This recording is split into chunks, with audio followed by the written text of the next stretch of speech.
So your question is, if you win the crown tonight, in what way will you inspire people to respect and accept diversity?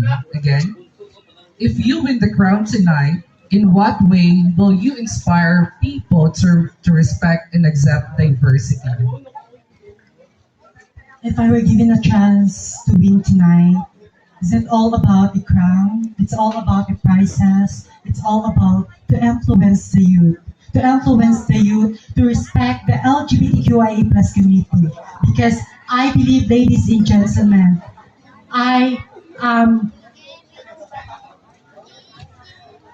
I have experienced a lot of discrimination of our society, and I believe that this is a time to using our voice to encourage the LGBT community, not the LGBT, but the all people here tonight to respect, love, and to belong. Thank you so much.